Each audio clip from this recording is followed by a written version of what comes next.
Our next speaker is Rebecca Fiebrink. She is a senior lecturer in computing at Goldsmiths, University of London. She works on various projects developing new technologies to enable new forms of human expression, creativity, and embodied interaction. And she combines technologies to allow people to use machine learning to more effectively to new problems, such as music, that she's going to talk about. Thank you. Hi, everybody. Good to be here. Thanks so much for the invitation to come speak to you. I'm going to give a brief overview of some of the research that I've been doing in the last 10 years or so now around interactive machine learning as a design tool. And in a lot of my work, I'm really starting with the central question of how can people use machine learning to make new things? Not necessarily using machine learning to learn from data or to make predictions, although that might be part of the process of making new things. And then from that, asking questions about what are the creative consequences of putting machine learning into, say, building new musical systems or building new games, and so on. And when we use machine learning in a creative application context to make something, how is machine learning different? Where might we be breaking the assumptions of more conventional applications? Where might we take advantage or even hack machine learning algorithms in some ways? So a lot of my work looks at these questions in the context of building new interactions with sensors and other data sources, things like Twitter, for instance, or other traces of data that people might leave in the world.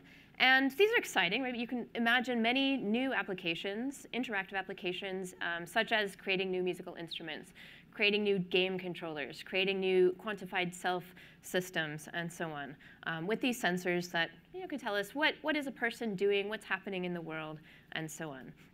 And as many of you know, this data is great. The sensors are coming along very quickly. We have sensors nobody even dreamed about having sort of on the commodity commercial space that people can afford, things like Kinect. We couldn't imagine these 20 years ago, but we've got them. Unfortunately, they're kind of hard to use, even for expert programmers and engineers in a lot of cases.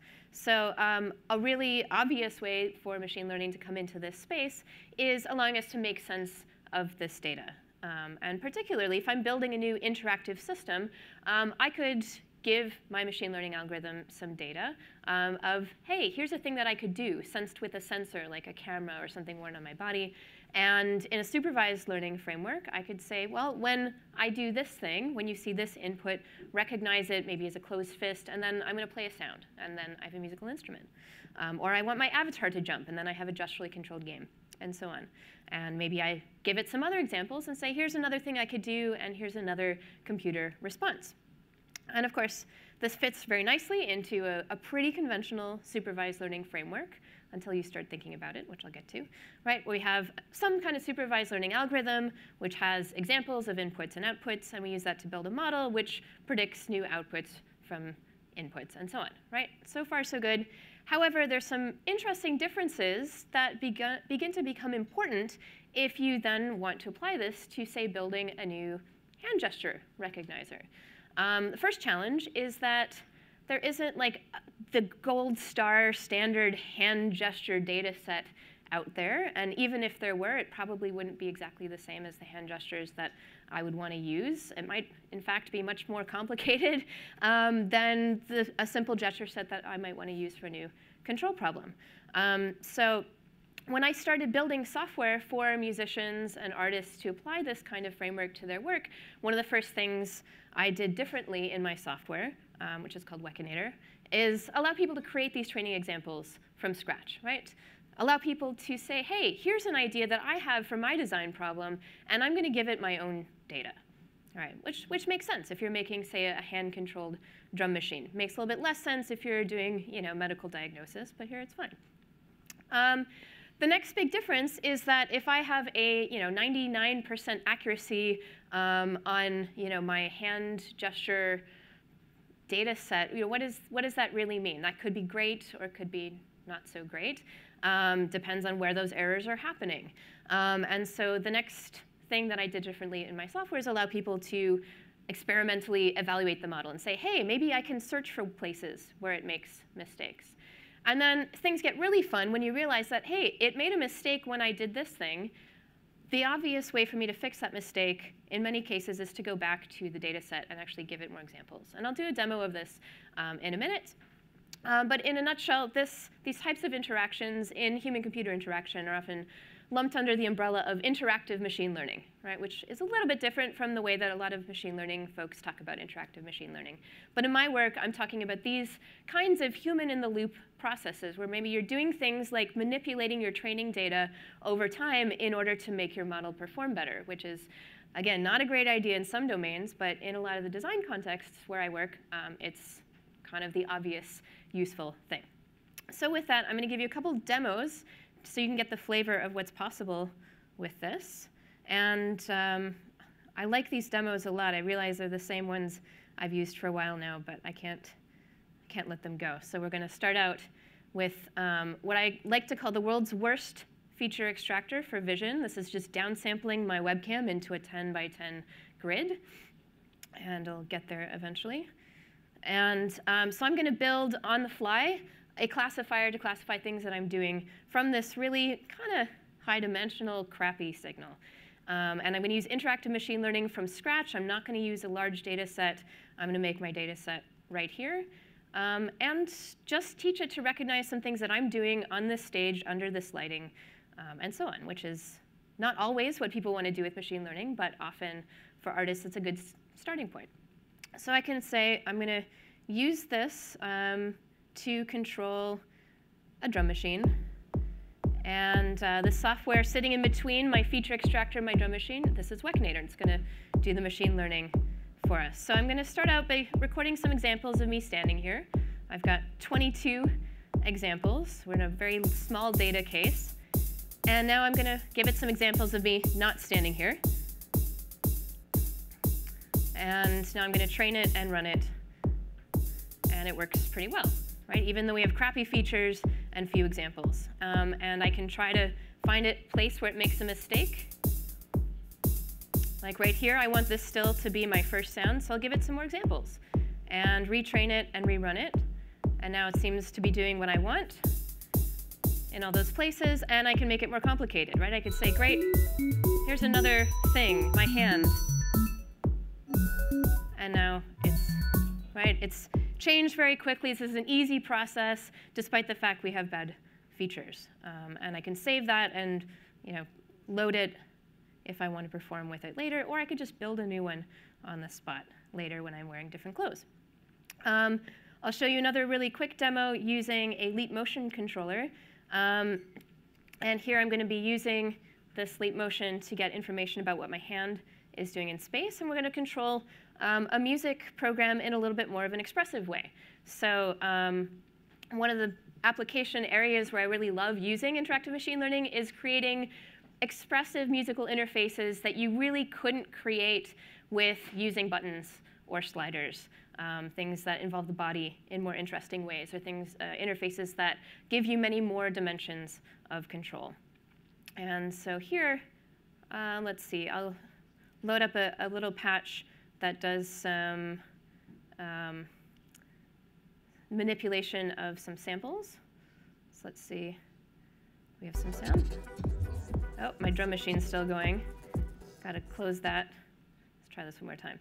And in this case, the leap is going to get the x, y, and z coordinates of each of my 5 fingers. We've got 15 dimensions of input. And we're going to map that into controlling 3 sliders, essentially. So this is using machine learning to really quickly make a 15 to 3-dimensional mapping function. And again, starting from scratch without a pre-baked data set that encapsulates some ground truth. So let's start out and find a sound that we like. I like this. Oop. Gotta load my samples in again. OK, so maybe I just want this standard sound to happen here. When my hand is here, I'll give it some examples of that. And maybe as my hand moves up, I want the pitch to move up. So I'll give some examples of a higher pitch and a higher hand. And I'll train it and run it. All right, it's doing what I expect. But things get more fun when I start giving it more, crazy other sounds. Maybe that. I'll make like a claw hand here and associate that with that sound. Add that to my training set, retrain. And now what I have have is the ability to find sounds in the space that I didn't hear before, that weren't in my training set. And some of them are pretty fun. But I still have this idea that I baked in originally, that higher hand is higher pitch. Right, so I could keep doing that. I could do that for another hour or week. And a lot of the composers who've used this software do that kind of thing. Thank you.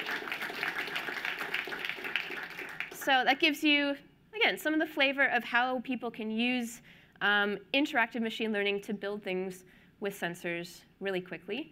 And in the rest of my talk here, I want to highlight some of the answers that I'm starting to form around these research questions about, you know, why does it matter, right? What are the creative affordances of this way of using machine learning? How is it different from using machine learning for more conventional applications? And the first finding, the thing that drove me through the first iteration of this research, which I started about 10 years ago, was really seeing that machine learning can unlock the creative potential of sensors, right? People who are professional musicians, professional game designers started using this to make new kinds of musical instruments, new kinds of embodied interactions. And some of the things that they've made are really quite beautiful. So I'm going to see if I can play a little clip. Lost my mouse. There we go. This is an early piece made with Wekinator by a composer named Anne Heggie, who is using PlayStation golf game controllers to make some really beautiful sounds. Oops. Come on, mouse. Oops. I've still got my, my Leap Motion running in the background. Go away. Sorry about that.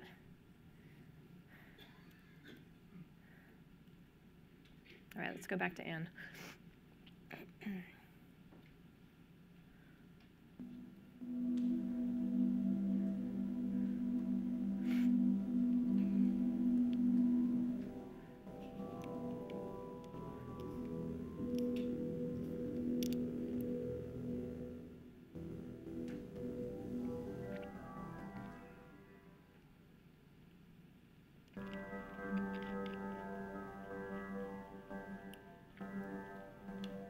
Not sure what's happening with the sound. We're getting sort of a jitter that's not in the piece. But you get the idea. Anne wrote this piece. She had a very specific set of motions that were visually important to her, sort of like a yoga sun salutation type movement.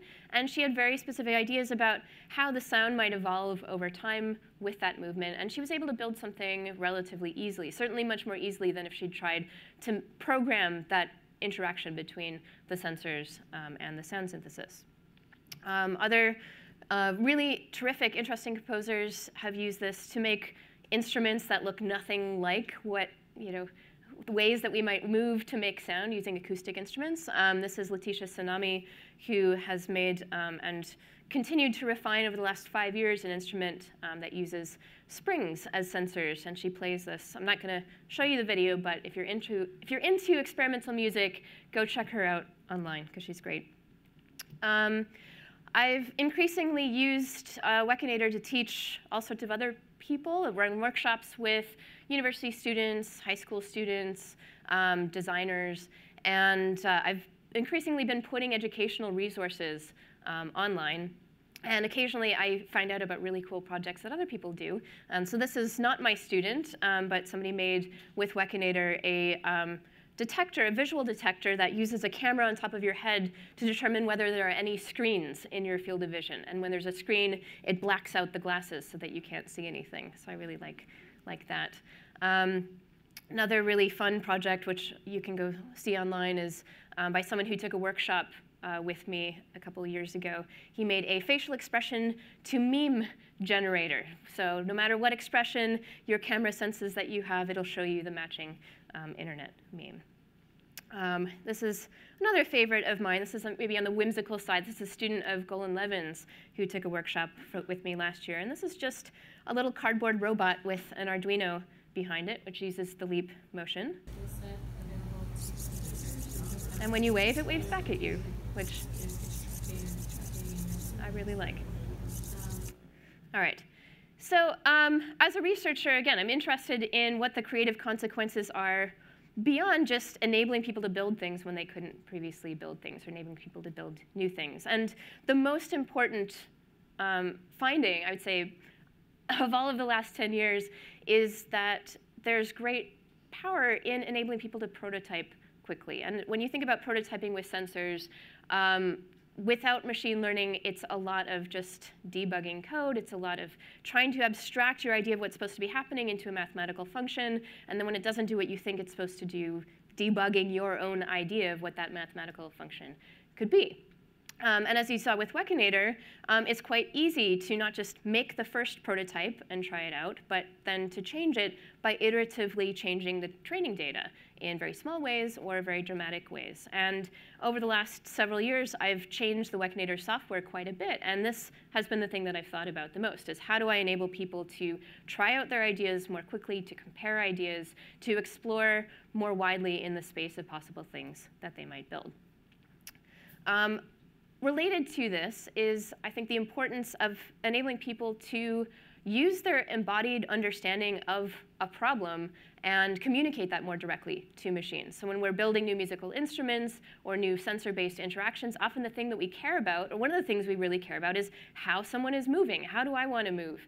Well, it's hard to abstract that into a mathematical equation, but it's really easy to demonstrate it. So this waving to Highbot is not just a thing that happens at the end when Highbot is made. You can demonstrate to Highbot what you want it to respond to. Another finding, which I've really learned through my work with artists, this wasn't something I thought about at all, coming from a computer science PhD background, but this is becoming increasingly important to me, is thinking about how using machine learning actually changes the relationships between people and technology when they are using technology creatively, either to perform music or to create new kinds of systems. There are ways to use machine learning when you say, hey, I have this great idea, and I just want to find the perfect, I want to create the perfect training set to really clearly communicate that idea, and I'm going to find the right algorithm to model that. And certainly, that's a big chunk of my users. But then there are also people like Letitia who are very sort of aesthetically and even politically interested in moving outside of this paradigm where we assume that the human creator is just the creative genius and really the master of technology. And when you're programming, you're very much in that role of being the master and telling the computer what to do. And so she talks about her own practice using machine learning as a way to be surprised, using machine learning as a way for the computer to sometimes push back against the ideas that she might have. She talks about not wanting the computer to perform like a well-trained animal circus, but rather wanting to adapt to it like riding a bull. And so this is interesting to me, and I think when we think about how machine learning might change artistic practices, I'm very excited in opening up these relationships between people and the tools we use to put us in different types of creator positions. And then finally, of course, I'm interested in not just developers using machine learning, although I have projects around that, but when we talk about machine learning accessibility, I'm interested in how wide we can push that. The Wekinator that I showed you, I've had 8-year-olds use this, and they get it, right? They don't know anything about machine learning. And I'm interested in what those people could do if we had other tools for them to use, say, other kinds of algorithms. I've been doing a lot of work as well around thinking about teaching this, both to university students and to the general public, because using machine learning to build things, turns out it's really fun. And it's a fun way to illustrate concepts like learning from data, learning understanding how the algorithm's output changes as your data set changes, and so on. So I think that's useful for everybody. But I think there are also really interesting questions in what do artists need to know about machine learning? What do designers need to know? How can we teach it to them? And I have a MOOC that people can take. So if you're interested or your students are interested in that, pass it on. So that's it for me. Thank you.